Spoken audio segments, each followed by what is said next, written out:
보도록 하겠습니다. 시편 73편의 말씀입니다. 시편 73편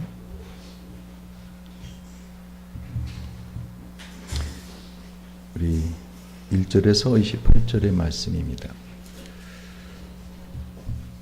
우리 한 절씩 교독합니다. 시편 73편은 아삽의 시입니다. 하나님이 참으로 이스라엘 중 마음이 정결한 자에게 선을 행하시나 나는 거의 실족할 뻔하였고 내 걸음이 미끄러질 뻔하였으니 이는 내가 악인의 형통함을 보고 오만한 자를 질시하였음이로다. 저희는 죽는 때에도 고통이 없고 그 힘이 강건하며 타인과 같은 고난이 없고 타인과 같은 재앙도 없나니 그러므로 교만이 저희 목걸이요 강포가 저희 입는 옷이며 살찜으로 저희 눈이 솟아나며 저희 소득은 마음의 소음보다 진하며 저희는 능욕하며 악하게 압제하여 말하며 거만히 말하며 저희 입은 하늘에 두고 저희 혀는 땅에 두루 다니도다. 그러므로 그 백성이 이리로 돌아와서 잔에 가득한 물을 다 마시며 말하기를 하나님이 어찌 알랴 지극히 높은 자에게 지식이 있으랴 하도다. 볼지어 이들은 악인이라 항상 평안하고 재물은 더하도다. 내가 내 마음을 정의하며 내 손을 씻어 무죄하다는 것이 실로 헛되도다. 나는 종일 재앙을 당하며 아침마다 징책을 보았도다. 내가 만일 스스로 이르기를 내가 이렇게 말이라 하였다면 주의 아들들의 시대를 대하여 괴유를 행하였으리다. 내가 어쩌면 이를 알까 하여 생각한즉 내게 심히 곤란하더니 하나님의 성소에 들어갈 때에야 저희 결국을 내가 깨달았나이다. 주께 참으로 저를 미끄러운 두시며 파멸에 던지시니 저희가 어찌 그리 졸지에 황폐되었는가 놀람으로 전멸하였나이다. 주여 사람이 깬 후에는 꿈을 무시함같이 주께서 깨신 후에 저희 형상을 멸시하리다. 내 마음이 산란하며 내 심장이 찔렸나이다.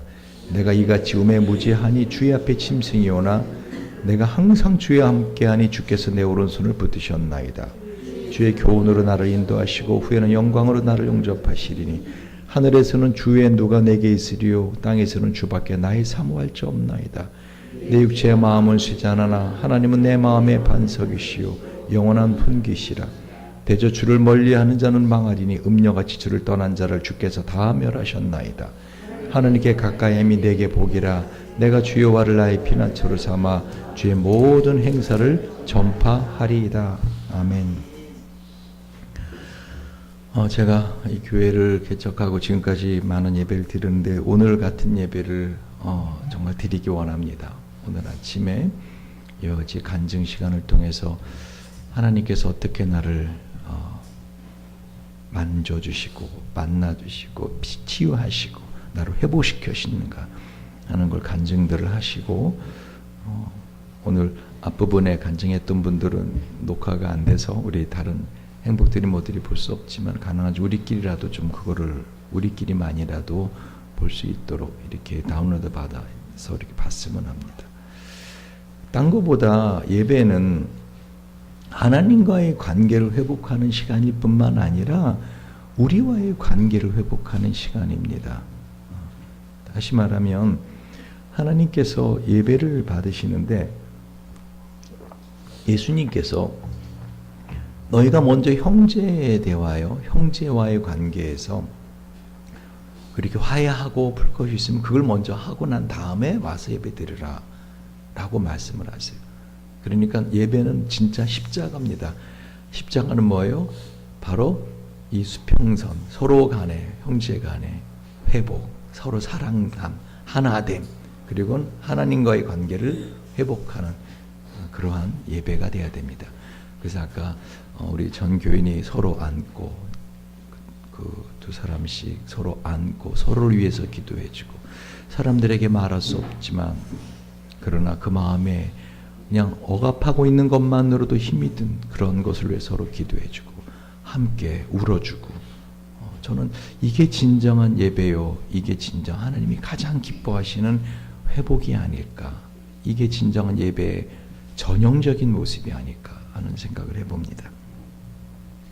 이젠 하나님께로 나아가시기 바랍니다.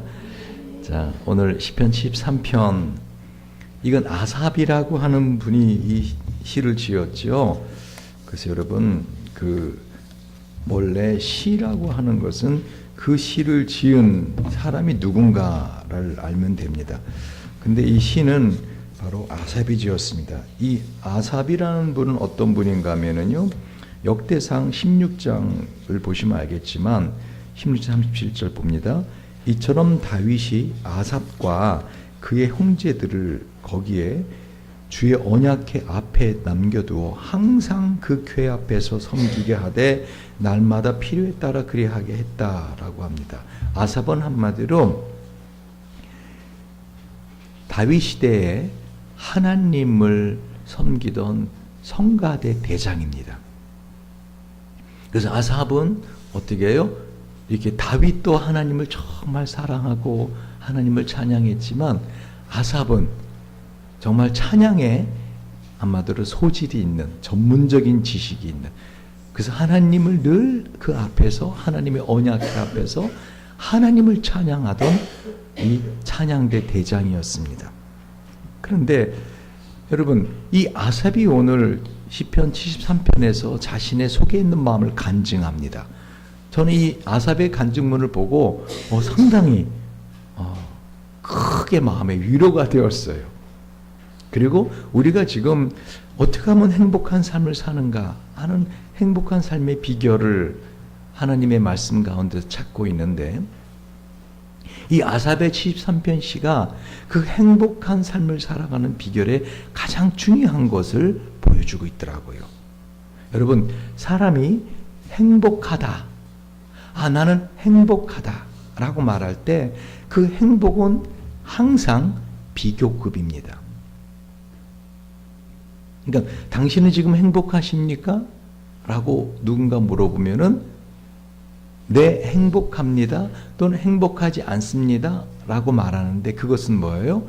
행복 그 자체에 절대적인 기준이 없습니다. 우리가 볼 때는 저 사람은 도대체 행복할 것 같지 않아, 행복할 근거가 아무것도 없어. 예를 들면 장자라고 하는 분은 어떻게 해요? 그 집에서 요리를 한 적이 없어서 그 집에 굴뚝에 연기가 올라간 걸 본 사람이 없대요. 얼마나 가난한지. 근데 장자의 책을 보면은 장자는 항상 행복했어요. 그 행복이 황제가 누리는 행복보다 더했다라고 말을 합니다. 심지어는 그 황제가 장자를 나라의 책사로, 국책으로 모시려고 갔는데, 직접 황제가 가서 한번 요즘은 국무총리죠, 그 자리를 좀 해달라 할 때 장자는 단호하게 거절합니다. 그러면서 뭐라 그래요? 내가 참 살아가는 삶이 하루하루 행복한데, 내가 그 궁궐에 가갖고 비록 그 금으로 만드는 그 거북이 모양으로 그 금방석 위에 앉아 있는다 한들 저 흙탕물에서 이렇게 마음껏 자유롭게 뛰는 미꾸라지가 누리는 행복보다 더 행복하랴 라고 하면서 거절합니다. 그렇게 가난하게 살지만 장자는 참 행복한 삶을 살았습니다. 거침이 없는 사람이었죠. 그래서 마지막 죽을 때도 제자들이 스승님, 이렇게 스승님이 돌아가시면 묘를 어디다 쓸까요? 어떤 비문을 적을까요? 그랬더니 나를 그냥 들판에 버려둬라 합니다, 장자가. 그랬더니 제자들이 와서 그러면 그 짐승들이 와서 뜯어먹을 거 아닙니까? 그러다 껄껄껄 웃으면서 나를 갖다가 아무리 큰 능에다가 장사한다 한들 그 땅에다 묻으면 짐승이 아니라 땅강아지들이 와갖고 내 누나를 파먹을 것이며 하면서 어쨌든 뜯어먹히는 거 마찬가지인데 뭐 그렇게 번거롭게 땅에다 장사를 지내냐, 그냥 들판에다 나를 내 시신을 놔둬라. 실제 그렇게 해서 장자가 어디서 묻혔는지 아직까지도 모릅니다. 지금 뭐를 말하려 그래요? 여러분, 행복이라고 하는 것을 실제로 깨닫고 그 행복의 삶의 원리를 산 사람들이 많이 있습니다. 오늘 아삽도 그 중에 한 사람입니다. 아삽이 지금 시편 73편을 보면은요, 한마디로 너무 마음이 힘들어요. 얼마나 힘들은가 보세요. 21절 한번 볼까요? 21절 시작. 내 마음이 산란하며 내 심장이 찔렸나이다. 그리고 26절 내 육체와 마음은 쇠잔하나. 다시 말하면 지금 이 아삽은 어떻게 마음이 산란한 거예요. 잠을 자도 한마디로 잠을 제대로 할 수 없고 뭘 먹어도 먹히지가 않고 몸은 빼짝빼짝 말랑하고 심장이 막 찔려오는 것처럼 막 창끝으로 찔리는 것처럼 심장이 막 쪼여들고 아프고 여러분 그런데 왜 이렇게 아삽이 고통스러워하고 힘든가 했더니요. 바로 1절부터 쫙 나옵니다. 뭐죠? 한마디로 말하면은요.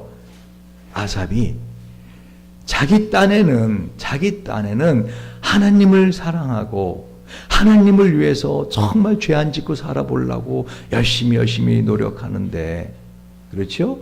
그런데 자기보다 훨씬 악하게 사는데 하나님을 무시하고 하나님 믿지 않을 뿐만 아니라 하나님 무시하고 여러분 그 앞부분 11절을 보십시오. 그 악인들이 뭐라고 말해요? 11절 말하기를 하나님이 어찌하랴 지극히 높은 자에게 지식이 있으랴. 와 하나님 뭐예요? 그 하나님이란 신 뭐 좀 알아? 지식이 있어? 멍충이 아니야? 바보 아니야?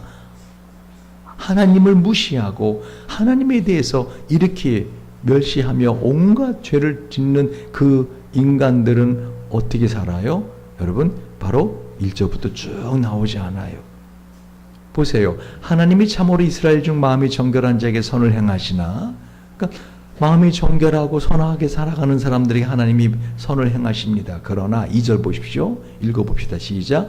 나는 거의 실족할 뻔하였고 내 걸음이 미끄러질 뻔하였으니 왜요? 3절 이는 내가 악인의 형통함을 보고 오만한 자를 질시하였음이로다. 그러니까 지금 아삽의 마음에서 지금까지 하나님만 바라보고 하나님만 찬양하고 하나님으로 기뻐하며 감사하며 살던 이 성가대장 아삽이 마음이 심장이 찔리고 마음이 산란하고 고통스럽게 됐는데 이유가 뭐예요? 바로 질시하게 되었다는 것이죠.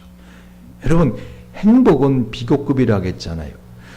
자신이 과거에 살던 어떤 때보다는 지금 내가 행복해. 가장 행복하려면 어떻게 해야 돼요?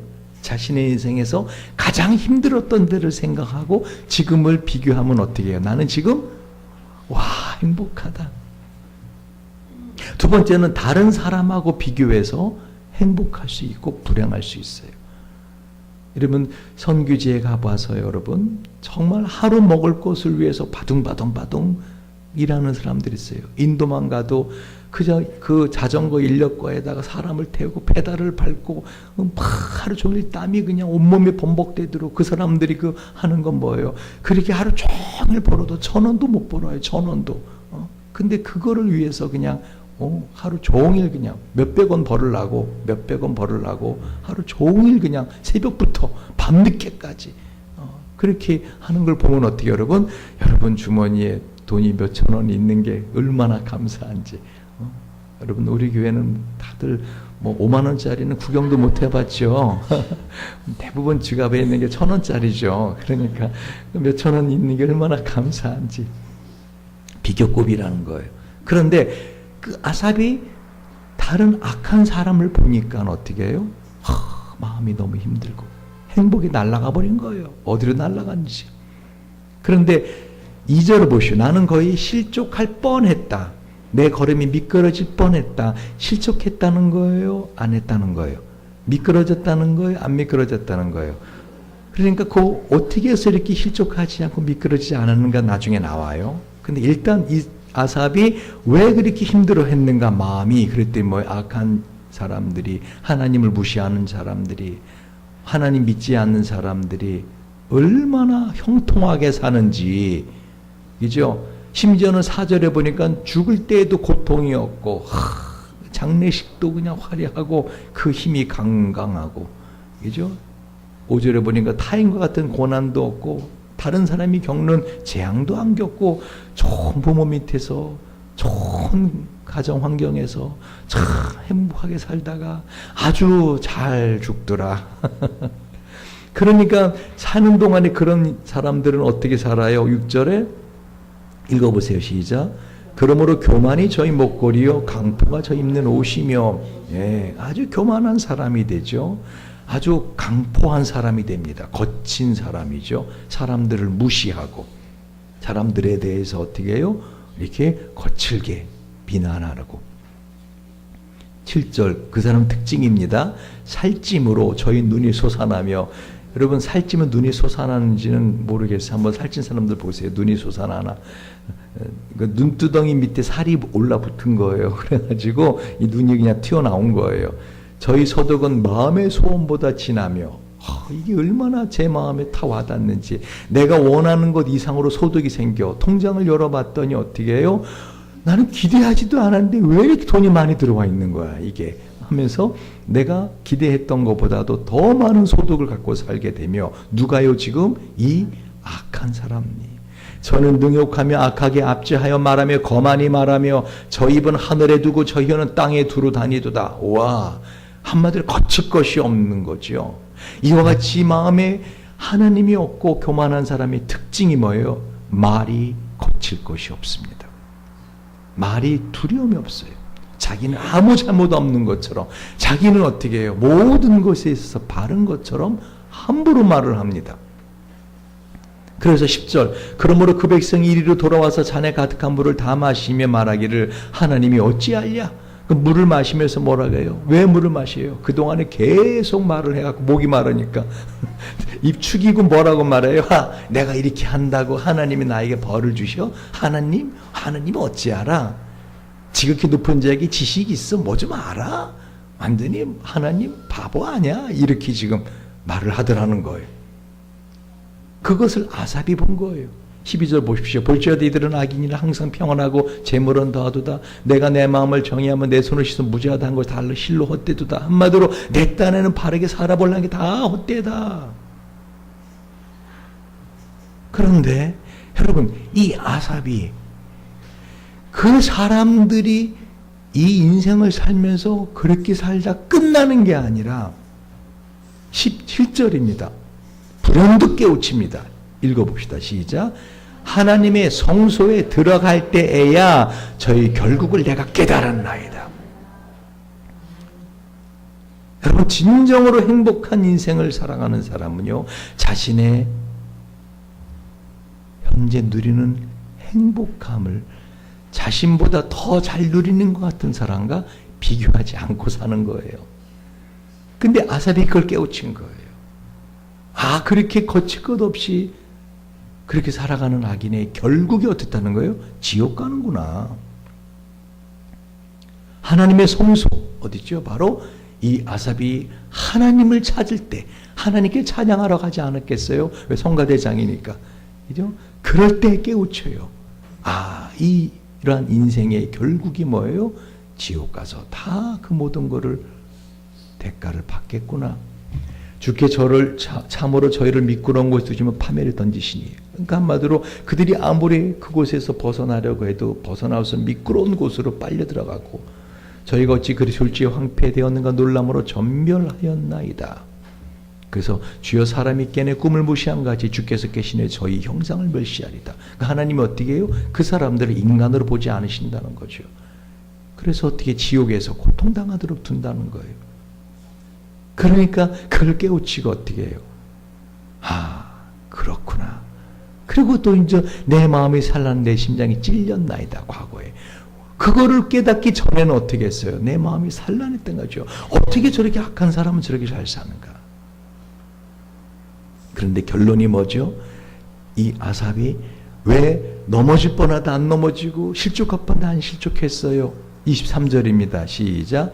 내가 항상 주와 함께하니 주께서 내 오른손을 붙드셨나이다. 아멘. 이게 원어를 보면은요, 또 정확한데, 한마디로 그 앞에 그 내가 항상 주와 함께하니 라고 하는 그 앞에 언어에도 그렇고 영어 성경에는 적어놨어요. Nevertheless. 그럼에도 불구하고.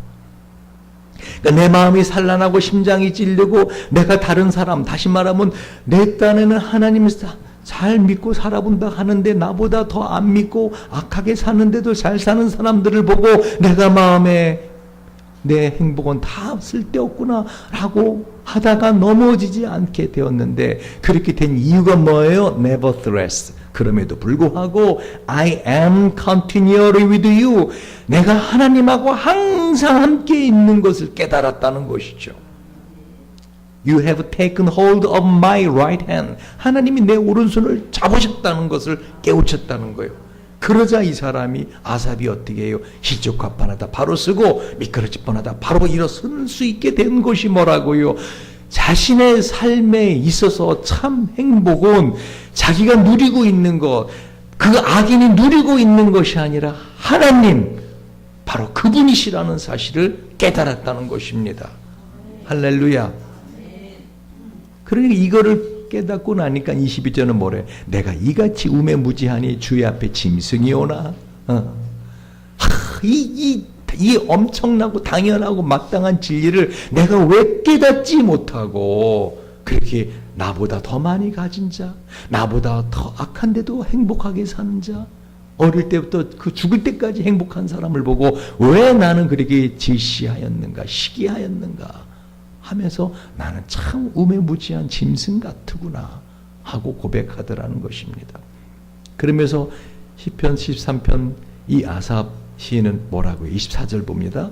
주의 교훈으로 나를 인도하시고 후에는 영광으로 나를 영접하시리니 하늘에서는 주 외에 누가 내게 있으리요 땅에서는 주밖에 나의 사모할 자 없나이다. 여러분, 참 행복한 삶의 비결은 뭐라고요? 절대 비교하면 안 된다는 겁니다. 아시겠어요? 정 비교하고 싶으면 어떻게 해요? 과거에 힘들었던 때와 나를 비교하고 나보다 더 잘나고 나보다 더 뛰어난데도 나보다 더 힘겹게 살아가는 건강이든 모든 면에서 그 사람을 보고 비교할 때 행복해지는 것이지, 자기가 현재 갖고 있는 것을 어떻게 해요? 더 큰 것을 갖고 있는 사람하고 비교하면은 불행해진다는 거예요. 그런데 그보다 더 행복할 수 있는 비결은 뭐라고요? 하나님과 함께 있다는 이 사실. 할렐루야. 하나님과 함께 있다는 이 사실을 깨달을 때 우리는 진정 행복한 삶을 살 수 있는 사람이 될 수 있다는 것입니다. 저는 이 시편 73편 말씀을 묵상하면서요, 우리가 하나님 나라에 들어가게 되면 그때 지옥에서 고통받는 사람들을 보면 여러분이 아는 사람도 있을 거 아닙니까? 그죠? 저도 있어요. 저도 머릿속에 그 사람 지옥 가겠구나. 지금 저렇게 떵떵거리고 살지만 뭐 대단한 것처럼 저를 보면은 항상 뭔가 이렇게 저에게 어떤 열등감이 있는지 그분이 하여간 저를 좀 힘들게 하는 분이 있어요. 근데 제가 저분은 지옥 가겠구나. 마음이 들어요. 저를 미워해서가 아니라 그분이 하나님을 믿지 않기 때문에 제가 볼 때는 지옥 가겠구나 하는 분이 있어요. 그럴 때 그 사람들이 지옥에서 고통당하는 걸 보면은요, 여러분이 이 땅에서, 잘 들으세요, 이 땅에서 하나님 저 뭐 좀 해주세요, 하나님 저 좀 이것 좀 주세요, 저것 좀 주세요 하던 것이 얼마나 정말 아무것도 아니고, 야, 하나님이 나와 함께 하신 인생이었는데 내 인생은 하나님 나 이것 좀 해주세요, 저것 좀 했던 게 얼마나 그야말로 하나님 앞에 아이들 말대로 쪽팔리는지. 죄송해요 하나님. 하나님 그때도 나를 안고 계셨고 그때도 나와 함께 하셨고 그때도 내 오른손을 붙들고 내가 불만하고 내가 아이고 왜 이래요 하는데도 주님은 나를 지그시 바라보시며 너는 내가 있잖니. 여러분, 그 지옥에서 고통당하는 사람들을 볼 때 우리는 이 땅에 살아가면서 하나님 이것 좀 해주세요, 저것 좀 해주세요, 왜 안 해주세요, 왜 빨리 응답 안 주세요 하던 모든 것들이 얼마나 어리석고 오늘 아삽처럼 우매무지하고 주의 앞에 짐승같이 울부짖었던 기도들이었는지를 알 것이라고 생각합니다. 여러분, 특별히 이 25절의 말씀, 하늘에서는 주 외에 누가 내게 있으리요 땅에서는 주밖에 나의 사모할 자 없나이다. 여러분, 이 말씀은 좀 외우시기 바랍니다. 하늘에서는, 따라하세요, 하늘에서는 주 외에 누가 내게 있으리요 땅에서는 주밖에 나의 사모할 자 없나이다. 이걸 좀 외우시기 바랍니다. 여러분, 이게 이 마틴 루터가 번역한 독일어 성경에 보면은요, 이렇게 나와 있어요. 제가 직역을 해볼게요. 내가 오직 당신, 주님이죠. 내가 오직 당신을 소유한다면, 내가 당신을 소유한다면, 하나님을 소유한다는 거예요. 여러분, 하나님을 소유할 수 없죠. 그렇잖아. 그런데 하나님과 일치된다는 거예요. 내가 하나님을 소유한다면 나는 하늘과 땅에 대해서 질문할 게 하나도 없습니다. 그렇게 번역을 해놨어요. 무슨 말이에요? 내가 하나님과 함께 한다면, 내가 하나님을 소유한다면, 내가 하늘과 땅에 대해서 요구할 게 없다는 거예요. 요구할 게 없는 인생. 할렐루야. 한마디로 바람아 불어라, 태풍아 쳐라. 그죠? 무슨 일이 있어도 어떻게 해요? 나는 하나님과 함께 하시니 내 인생은 복되고 복되도다. 할렐루야. 여러분, 3살 때 어머니를 여의고 13살 때 아버지를 여의서 고아가 된 그 여인이 있어요. 여러분 말하면 금방 아는 잉글리드 버그만. 여러분 아주 불행한 삶을 살았죠. 하지만 잉글리드 버그만 통상 아카데미상 7회를 받았고요. 노미네이트상 3회 수상, 에미상 2회, 토니상 1회 수상한, 한마디로 배우라면은 정말 누릴 수 있는 모든 영광을 누린 배우입니다. 대표작으로 뭐예요, 여러분? 누구를 위하여 종을 울리나? 그죠? 카사브랑카, 잔다르크, 그죠? 이탈리아 여행, 오리엔트 특급 살인, 가을 소나타, 뭐 무지 많은 영화를 찍은 배우입니다. 근데 잉글리드 버그만이 인생을 살아가면서요, 한마디로 이 모든 사람들이 부러워하는 그 명예, 그리고 그 영광, 그리고 돈, 부유, 모든 걸 누립니다. 그런데 이 잉그리드 버그만이 마지막에 뭐라고 한지 아십니까? 할리우드여, 실버 스크린이여, 이렇게 황량한가? 이렇게 허무한가? 여러분, 인생을 살아가는 데 있어서 모든 사람은 행복하기를 원합니다. 근데 말씀드린 것처럼 그 행복은 어떻게 해요? 비교급으로 나온다 그랬잖아요. 그렇죠? 벌써 가사없으신 거예요. 비교급으로 나옵니다. 그러니까 행복하려면 어떻게 해야 돼요? 항상 아주 힘들었던 때와 지금을, 불행했던 때 지금을 비교하면 지금 행복해질 수 있고, 다른 사람하고 비교할 때도 어떻게 해요? 나보다 더 불행하고 힘든데 하나님 나 은혜게 주셔서 이렇게 사는구나 하면 행복해져요. 그런데 그 두 번째, 진정으로 인생의 행복한 길을 가려면은요, 삶에 있어서 목적을 갖고 살아야 돼요. 이 아삽이 한마디로 시편 73편을 쭉 쓰고 나서 결론을 뭐라 그래요? 28절 읽어봅시다. 시작. 하나님께 가까이 함이 내게 복이라. 내가 주 여호와를 나의 피난처로 삼아 주의 모든 행사를 전파하리이다. 그러니까 지금 아삽은 자신의 인생에 있어서 어떻게 깨우친 거예요. 아, 비교하지 말아야겠구나. 하나님과 함께하는 게 복이구나. 근데 그거를 내 인생의 목적으로 해야겠구나. 뭐라고요? 하나님께 가까이 함이 내게 복이라. 그러니까 인생의 행복한 그 삶의 비결이 뭐라는 거예요? 하나님께 가까이 가야겠구나. 하나님만 바라봐야겠구나. 할렐루야.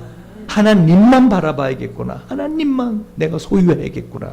그리고 두 번째 뭐예요? 그 하나님의 선하심을 주님이 나를 통해서 하신 모든 행사를 뭐 한다고요? 보니까 전파하리이다. 여러분, 저와 여러분이 아삽이 깨달은 이 인생의 행복한 비결, 이거를 실천하는 남은 생에 되게 축원드립니다. 비교하되 어떻게 비교하라고요? 불행한 것과 비교하라. 두 번째는 어떻게 하라고요? 하나님만 바라봐라. 그리고 하나님을 가까이 하는 게 내 인생의 목적이 돼야 된다. 여러분, 이 잉글리드 버그만은 아마 인생의 목표를 잡고 있었을 거예요. 뭐라고요? 그래, 나는 세계 최고의 여배우가 되는 거야. 그죠? 나는 아카데미상을 받을 거야. 난 에미상을 받을 거야. 난 토니상을 받을 거야. 온갖 상은 내가 다 받고야 말 거야. 그게 인생의 목적이었을 거예요. 그러나 그 목표를 이루고 난 다음에 그 결론이 뭐라고요? 허무하다, 허망하다. 벌써 11월도 지나가고 있는 거 아십니까? 여러분 2018년도 금방 지나갑니다. 금방이에요. 1년 금방이고 10년 금방이에요. 여러분 인생 진짜 금방입니다. 태훈이는 지금 그놈의 빠른 인생 빨리 좀 지나가서 나도 장가 좀 갔으면 좋겠다 지금. 태훈이는 눈빛이 지금 하나도 빠른 것 같지 않구만. 왜 이렇게 더디고 그냥. 여러분 1923년 시카고의 에즈와트 비치 호텔에 당시 미국의 최대 부자들이었던 9명이 모였어요. 그때 신문 언론들은요 20세기의 신화들이 모였다라고 했어요. 요즘으로 말하면 뭐예요? 여러분 마이크로소프트 빌 게이츠를 비롯해 갖고 그죠? 세계 최고의 부자들이 9명이 모였다는 거예요. 호텔에. 그들은 교육도 많이 받았고요. 글자 그대로 엄청난 부자들이었습니다. 25년 후 1948년에 이 9명의 이 사람들이 어떤 삶을 살고 있는가를 조사한 적이 있습니다. 근데 그들 가운데 한 명은 미쳤고요. 3명은 파산해서 쫓겨 도피 생활하다가 노숙자처럼 노상에서 죽었고요. 2명은 감옥에 들어갔다가 나와서 계속 자살을 시도하며 살아가고 있고요. 나머지 3사람은 다 이미 자살했습니다. 이 세계 최대 부자들이었던 9명의 인생이 이렇게 끝나요. 지금 뭐를 보여주는 거예요? 여러분, 저와 여러분들이 만약에 인생에 있어서 이 목적을, 여러분 목표는 다양할 수 있어요. 내가 이번에 어떤 자격증을 따야지, 내가 이번에 어느 대학을 들어가야지, 내가 이번에 어떤 집을 얻어야지, 내가 이번에 어떤 차를 사야지, 목표는 다양할 수 있어요. 그러나 그 목표로 끝나는 인생이 되면 어떻게 한다고요? 이와 같이 허망할 수 있다고요. 오늘 목표를 이루고 난 다음에 그 목적과 목표가 맞지 않을 때 어떻게 해요? 깊은 우울증에 빠집니다. 대표적인 예가 저였어요. 제가 영국 에딘버러 대학에서 졸업을 할 때, 그럴 때 제 마음속에는요, 야, 이제 내 인생은 펼쳐진다. 미국에서 박사학위 PhD 딱 받아왔을 때 이젠 정말 내 인생이 어떻게 해요? 불행은 안녕, 행복이요 오라. 나는 막 온갖 상상을 다 했어요. 그래서는 나는 이젠 교수가 돼서 봄이 되면 꽃이 피는 캠퍼스에서 어떻게 해요? 봄이 오면 사내들의 진달래 비네 노래 부르는 교수가 되리라. 전 그랬어요. 하여간 온갖 상상. 그랬더니 갔다 와서 지금 제 삶을 가만히 볼 때 어떻게 해요? 그때 이후에 저는 깊은 우울증에 빠진 적이 있어요. 나는 박사학위만 받고 나면 정말 행복할 줄 알았더니 그게 아니었네. 왜요? 제 인생의 목표가 목적이 되었던 것이죠. 하나님 손이 교회를 시작하면서 점점 제 인생의 목적이 뭐가 돼야 되는가를 더 또렷하게 보게 됩니다. 할렐루야. 여러분, 인생의 목적, 그건 뭐가 돼야 되죠? 여러분의 주부의 웨스트민스터 소요리 문답 1번 있죠. 사람의 제일 되는 목적이 무엇이뇨? 인생의 목적 뭐라고 했어요? 답은 하나님을 영화롭게 하는 것과 영원토록 그를 즐거워하는 것입니다. 아멘. 워싱턴 대학의 패트릭 힐 심리학자가요, 이 삶에 대해서 얼마나 목적의식이 있는가를 7단계로 구분하고요. 목적의식이 1단계 올라갔을 때마다 14년 동안 사망할 위험이 12% 감소한다는 걸 발견한 겁니다. 그러면서 힐 교수는 삶의 목적의식을 찾기에 너무 늦은 때는 없다라고 말했습니다. 그러니까 제가 이번에 회복 캠프를 통해서 저의 삶의 목적의식을 다시 발견했으니까 저는 어떻게 해요? 14년 더 연장해 살 수 있게 된 겁니다.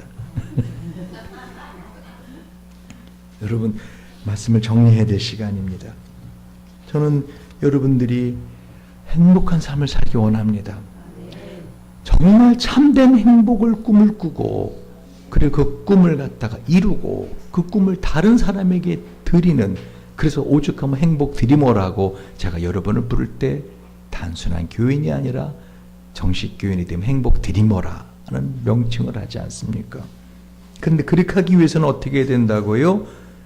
행복하게 사는 비결을 알아야 된다고요. 그것은 어때요? 행복의 절대 급수는 없다는 거지요. 항상 비교급이다. 그리고 두 번째는 뭐예요? 인생의 목적이 발라야 된다. 할렐루야. 그 목적이 뭐라고요? 하나님을 영화롭게 하는 것.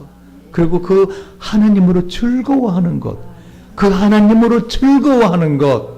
그게 인생의 목적이 되어야 된다는 거예요. 그럼 우리의 삶은 어떻게 끊임없이 마귀는 우리 마음속에 생각을 집어넣습니다. 이 아삽처럼. 이 아삽이 보통 믿음을 가진 사람이었겠어요? 다윗이 웬만한 사람을 성가대 대장으로 세웠겠어요? 생각을 해보시라고요. 다윗이 함부로 아무나 성가대 대장을 세웠겠냐고요. 하나님이 정말 기뻐하는 사람을, 믿음을 가진 사람을 세우지 않았겠습니까? 그런데 그 아삽조차도 어떻게 해요? 이와 같이 실족할 뻔하고, 그죠? 마음이 산란하고 심장이 찔리고 막 몸이 쇠퇴해 이런 환경을 만들어내도록 마귀가 마음속에 생각을 집어넣을 수 있다는 거예요. 그래서 저는요, 여러분에게 마지막으로 제가 진짜 많은 이런 책들을 보면서 어떻게 하면은 정말 행복한 삶을 항상 살 수 있을까? 한 고민을 하고, 그리고 그 비결을 다음 주에 알려드리도록 하겠습니다. 시간이 다 돼서 준비는 됐는데 그거를 하다 보면 또 한 20분 이상 가야 될 것 같아서 To be continue. 다음 주에 계속 이 메시지는 이어집니다. 기도하시겠습니다.